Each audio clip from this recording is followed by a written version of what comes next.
하루는 선생님이 이 학생들이 열정이 조금 떨어지는 걸 보자 자신의 이야기를 해준 적이 있습니다. 이 선생님이 미국에 살 적에 한 국립공원에 간 적이 있었다고 합니다. 그런데 이 미국 국립공원에는 텐트를 치고 야영을 할 수 있는데 표지판에 영어로 이런 경고장이 있었다고 합니다. 곰을 조심하십시오. 그리고 텐트를 꼭 잠그고 주무십시오. 사실 우리 한국 사람이 생각하기에는 사실 우리가 가는 공원에 야생동물이 나온다는 게 익숙한 일이 아니기 때문에 그 선생님 역시 아무런 생각 없이 텐트를 활짝 열어놓고 잠이 들었습니다. 그런데 밤중에 잠을 자는 순간에 텐트 안으로 무언가가 쑥 하고 들어왔다고 합니다. 그래서 너무 이상한 느낌에 눈을 살포시 뜨게 되었는데 그것이 무엇이었을까요? 네, 실제로 곰이었습니다. 근데 그 선생님은 그 순간 진짜 이제 내가 죽을 수도 있다라는 생각이 들었다고 합니다. 아, 곰 때문에 내가 죽을 수도 있겠다. 근데 다행히도 우리가 어릴 적부터 들어왔던 그런 동화에 그런 것을 잘 생각해서 죽은 척을 했다고 합니다. 그러자 곰이 먹을 것을 이렇게 막 뒤지다가 다시 밖으로 돌아갔다고 합니다. 좀 시간이 지나고 이 선생님이 한국에 돌아오게 되었습니다. 그리고 마침 친한 지인들과 에버랜드에 가게 되었습니다. 근데 에버랜드에 보면 사파리라는 곳이 있는데 거기에 곧 곰이 나온다는 소식을 들었습니다. 그런데 이 선생님은 곰이 나온다는 소식에 두려운 마음이 들었다고 합니다. 곰 하면 예전에 내가 죽을 뻔했던 그 곰, 그 팔의 느낌, 두려워하는 마음이 들었다고 합니다. 그런데 그곳에서 본 곰의 모습은 어떻습니까? 두려운 모습입니까? 그 곰은 사람들의 박수에 의해서 묘기를 부리고 인사를 하기도 하고 구르는 그런 재주를 보여주었다고 합니다. 그것을 보면서 선생님이 안타까운 마음이 들었다고 합니다. 저 곰은 자신이 진짜 어떤 존재임을 알까? 저 곰은 자신이 진짜 두려운 존재임을, 자신이 어마어마한 힘을 가지고 있음을, 그 사실을 알까 하는 생각이 들었다고 합니다. 그러면서 저에게 질문을 했습니다. 여러분, 누가 진짜 곰답게 사는 겁니까? 울타리에 갇힌 곰은 자신이 어떤 존재인지 모릅니다. 그냥 그 안에서 사람들에게 박수받고 먹을 것을 주면 인사하는, 그것이 자신의 전부인 줄을 압니다. 하지만 그 선생님은 적어도 알고 있습니다. 곰은 그런 존재가 아니라 정말 야생적이고 강하고 누구에게나 두려운 존재가 될 수 있음을 말입니다. 그러면서 마지막으로 이렇게 이야기했습니다. 얘들아, 사람도 마찬가지야. 너희가 살고 있는 그 삶이 너희의 전부가 아니야. 영어를 왜 배워야 되는 줄 아니? 영어를 알고 사용하는 사람은 넓은 곳에 가서 진짜 자신의 가치를 알아. 진짜 사람답게 살고 싶으면 공부해라. 영어를 배워라. 이런 이야기를 들었습니다. 근데 저는 이런 이야기를 들으면서 영어를 잘 해야겠다, 더 열심히 하고 싶다라는 생각과 동시에 크리스찬이기 때문에 한 번 더 생각해 보았습니다. 우리는 얼마나 가치 있는 사람일까? 나는 얼마나 큰 존재인가? 또 나는 그리스도인으로서 어떤 삶을 살고 있는가? 여러분은 혹시 내가 얼마나 가치 있는 사람인지, 내가 얼마나 존귀하고 소중한 존재인지 생각해 보신 적이 있으십니까? 지금 이곳을 살아가는 우리에게는 다양한 역할이 있습니다. 예를 들면 저는 지자교회 전도사이고 또 우리 부모님께는 저는 아들이 됩니다. 또 학원에 가면 저는 학생이 되고 누군가에게는 형이나 또는 오빠가 됩니다.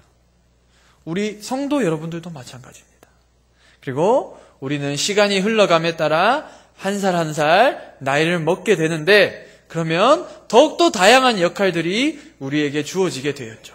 그리고 그 역할에 따른 책임감이 나에게 또한 주어지게 됩니다. 예전에는 그냥 제가 좋은 동생, 형으로서만 살면 되었다면 지금은 저는 좋은 아들이 되어야 하고 좋은 전도사가 되어야 하고 또 제가 결혼을 하면 좋은 아빠가 되어야 하고 나중에는 좋은 할아버지가 되어야 하는 그런 역할이 제게 주어지게 될 겁니다.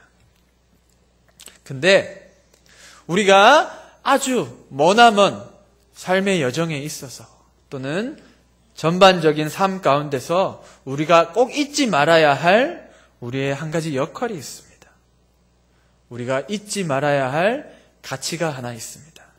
그것은 앞서 질문에서와 같이 진짜 그리스도인답게 사는 것. 내가 그리스도인답게 사는 것입니다. 우리 오늘 읽은 말씀을 보면 7절 말씀을 한번 보겠습니다. 7절 말씀을 보면 하나님께서 우리를 이렇게 불러주신다고 합니다. 하나님의 사랑하심을 받고 성도로 부르심을 받은 모든 자에게 라는 말씀이 있습니다. 사실 여기서는 로마에서라는 말이 있지만 이 말씀 자체가 바울 성도가 우리 모두에게 전하는 하나님의 말씀입니다. 우리는 하나님이 택하시고 하나님이 불러주신 예수님 안에 속한 사람이라는 것입니다. 아까 말한 것처럼 우리의 삶의 역할은 다양한 것이 있지만 우리가 진짜 이 땅에 존재하는 이유, 우리가 가장 귀하게 여겨야 할 가치는 바로 이 땅에 살아갈 때에 예수 그리스도의 복음의 능력으로 영광을 돌려야 한다는 것입니다. 예수 그리스도의 이름을 우리가 반드시 나타내야 한다는 것입니다. 그것이 하나님이 우리를 부르신 역할입니다. 우리 5절 말씀 한 번 더 읽어보겠습니다. 그로 말미암아 우리가 은혜와 사도의 직분을 받아 그의 이름을 위하여 모든 이방인 중에 믿어 순종하게 하나니. 하나님께서는 예수 그리스도를 통해 우리에게 은혜와 사도직을 주셨습니다. 그리고 또한 우리를 통하여서 모든 사람들이 예수님을 믿을 수 있도록 우리를 부르셨다는 것입니다. 우리가 본 이 로마서 말씀은 사실은 그리스도인으로서 부름받은 우리가 앞으로 이 땅에서 세상 가운데 어떻게 살아가야 하는지에 대해 자세히 설명해 준 말씀이 바로 이 로마서 말씀입니다. 한 문장으로 정리하면 하나님의 복음에만 참 능력이 있다는 것입니다. 그리고 우리를 의롭게 하는 것은 믿음밖에 없다는 것이죠. 이 복음에 관한 설명에 앞서서 영적 선배라 할 수 있는 사도 바울은 이렇게 자신을 우리에게 먼저 소개하고 있습니다. 1절 말씀입니다.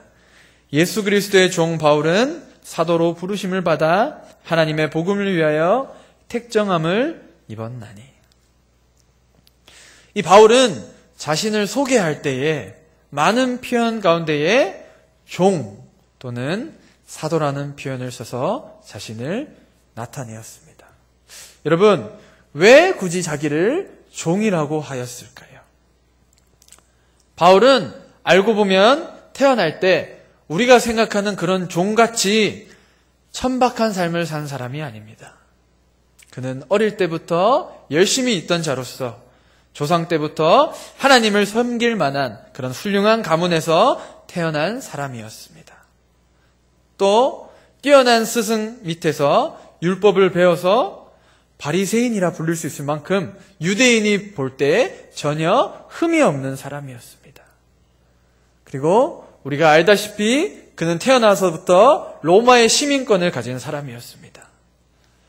그는 세상적으로 보나 신앙적으로 보나 전혀 부족한 게 없는 사람, 자신을 표현할 수 있는 많은 언어를 가지고 있던 사람이었습니다. 하지만 사도 바울은 한 가지를 기억하고 있었습니다. 자신의 정체성, 자신이 사는 이유, 그는 그것을 잃지 않았습니다. 그는 예수 그리스도의 종이고 자신은 부름받은 사도라는 그런 정체성을 기억하고 있었던 것입니다. 이는 사도 바울뿐만이 아닙니다. 우리의 정체성과 마찬가지입니다. 당시 이 시대를 살펴보면 로마는 가장 큰 힘을 가진 나라였습니다. 이 아우구스투스라는 황제부터 시작된 황제 숭배 사상은 황제를 신이라 생각했던 그런 사상이었습니다. 그래서 전쟁에 승리할 수만 있다면 어떤 일이든 했던 그런 힘을 최고로 여기던 시대였습니다. 그런데 이 시대 때 예수님을 소개할 때 예수님을 더 로드라고 불렀던 것은 바로 황제를 부를 때 썼던 큐리어스, 주인님이라고 부르는 언어와 똑같았다고 합니다. 그러니까 당시 황제를 섬기는 사람들에 있어서 그들이 정면으로 예수님을 표현했다는 것입니다. 바울은 이와 같이 엄청난 고백으로 복음의 능력을 오늘 하나씩 써내려갔습니다. 여러분, 제가 생각할 때에 우리가 사는 시대는 로마의 시대보다 더하면 더했지 덜하지 않는 그런 시대입니다. 사실 우리가 볼 때에 힘이 최고라고 여겨지는 그런 시대를 우리가 살아가고 있습니다. 제가 요즘 책방을 가보면 베스트셀러, 흔히 많이 팔리는 그런 책들을 보면 거의 다 승리하는 사람들, 거의 다 부자가 되는 사람들의 책이 가득합니다. 그들이 어떻게 부자가 됐는지, 그들이 어떤 힘을 가지게 되었는지에 따라 젊은 사람들은 열광하고 좋아하고 그들을 최고로 여깁니다. 그런데 사실 그들이 어떻게 살았는지는 별로 중요하지 않습니다. 그들이 과거에 어떠한 삶을 살았는지, 그들이 과거에 어떤 악한 일을 했는지 그것은 중요한 것이 아니고 지금 그들이 어떻게 되었는지에 사람들은 열광하곤 합니다. 예를 들면 TV에 이런 이야기가 있습니다. 여러분, 요즘 좋은 식당의 기준이 무엇인지 아십니까? 우리가 생각하는 좋은 식당은 맛있는 음식, 그렇죠? 단골이 많은 집. 그런데요, 요즘 소개하는 좋은 식당은 월세가 얼마, 월세가 700만 원 이상인지, 보증금이 얼마인지. 근데 사람들은 그 음식점이 최고라고 합니다. 여러분, 교회는 어떻습니까? 사실 우리가 생각하는 많은 교회도 이럴 때가 많습니다. 눈앞에 보이는 그런 성취를 최고로 여길 때가 많습니다. 사람들이 많아지는 거, 부자가 늘어나는 거, 그런 사람들을 우리는 멘토라고 하고 또는 나의 롤모델로 생각합니다. 여러분, 무언가 큰 문제가 있지 않습니까? 가장 큰 문제가 무엇입니까? 로마 시대와 지금 우리가 살고 있는 이 시대의 공통된 문제가 무엇이겠습니까? 그것은 결국 성공의 중심에는 하나님이 아닌 내가 있다는 것입니다. 나를 높이면 어떤 제약이라도 상관없다는 것입니다.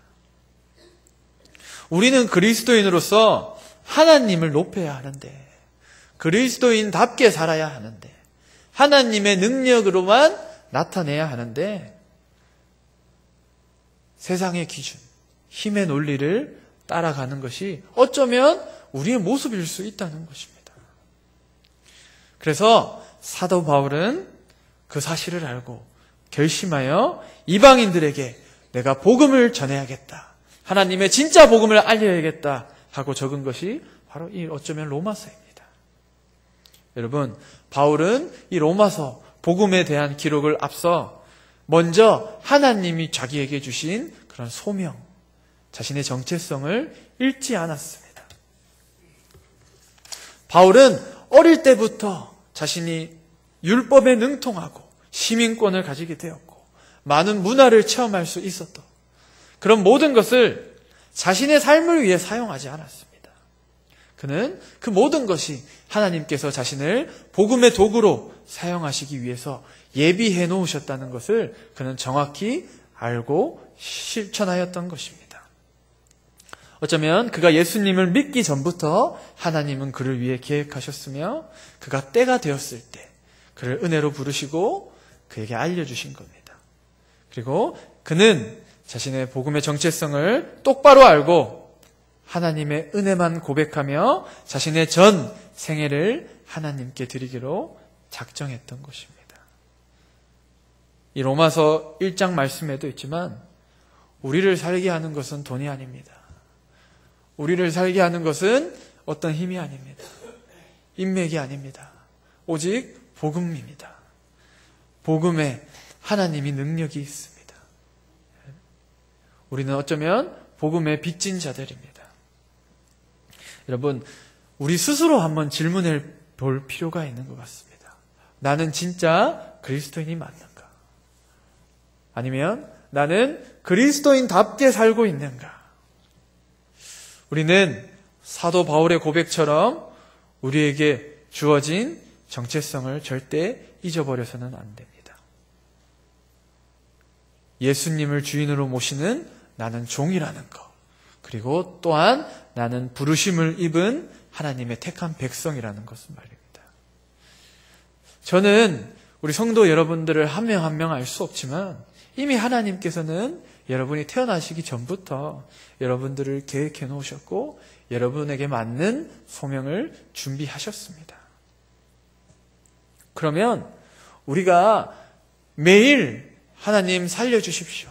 하나님, 제가 또 이런 죄를 지었습니다. 하나님이 이런 삶을 우리에게 바라시는 것이 아니라 진짜 그리스도인답게 살아가라고 우리에게 말씀하고 계신 겁니다. 너희는 복음으로 살아라. 복음의 능력으로 살아라. 여러분, 복음의 능력으로 사는 것은 신앙을 이용하는 것이 아닙니다. 믿음을 이용하는 것이 아닙니다. 믿음으로 나를 잘되게 하는 것이 아닙니다. 어쩌면 나는 더 낮아지고 나는 더 죽어야 하고 내가 더 고통스러워질 것일 수도 있습니다. 하지만 반드시 기억해야 됩니다. 나를 살게 하는 것, 나를 그리스도인답게 살고 있는 것은 오직 하나님의 복음이라는 것을 말입니다. 여러분, 이 믿음으로 믿음에 이르게 한다는 말, 굉장히 어려운 말이지 않습니까? 근데 이것은 그냥 하나님의 복음으로 산다는 겁니다. 우리가 보이지 않는 하나님을 믿는 것처럼 우리가 하나님의 복음을 의지할 때에 하나님이 그 믿음을 이루게 하신다는 겁니다. 사랑하는 여러분, 우리는 하나님의 우리에게 주신 정체성, 하나님의 소명을 잊지 말아야 합니다. 그리고 우리는 끝까지 달려가야 합니다. 복음으로 살아내야 합니다. 다시 한번 우리 생각해 봅시다. 나는 올 한 해 어떻게 살았는가? 그리고 내년엔 또 어떻게 살 것인가? 여러분, 연말이 되면 사실 많은 걱정이 있습니다. 또 많은 바쁨과 또 내년을 볼 때 내 안에 많은 근심과 걱정이 되는 일들이 많습니다. 내가 또 한 해를 어떻게 살아야 하나? 또 어떤 힘든 일들이 있을까? 그런데 여러분, 잊지 마십시오. 나를 살게 하는 것은 나의 스케줄이나 나의 힘이나 나의 계획이 아니라 하나님의 복음의 능력으로 사는 겁니다. 하나님의 복음의 능력이 없다면, 여러분에게 주신 그 소명을 잃어버린다면 그것은 사는 거지만 사는 것이 아닙니다. 그리스도인이 아닙니다. 여러분, 나에게 주신 소명을 꼭 기억하십시오. 그리고 그 소명을 먼저 우선으로 세우십시오. 그리스도인답게 살아가십시오. 그러면 하나님께서 믿음으로 믿음에 이루게 하실 것입니다. 사랑하는 여러분, 우리가 정체성을 가지고 살아갈 때에 하나님께서 우리를 다시 회복시켜 주실 줄을 믿습니다. 우리 사랑하는 성도 여러분 가운데에 정말 그리스도의 많은 은혜와 또 소명 가운데에 크신 평강이 늘 함께 하시길 간절히 소망합니다.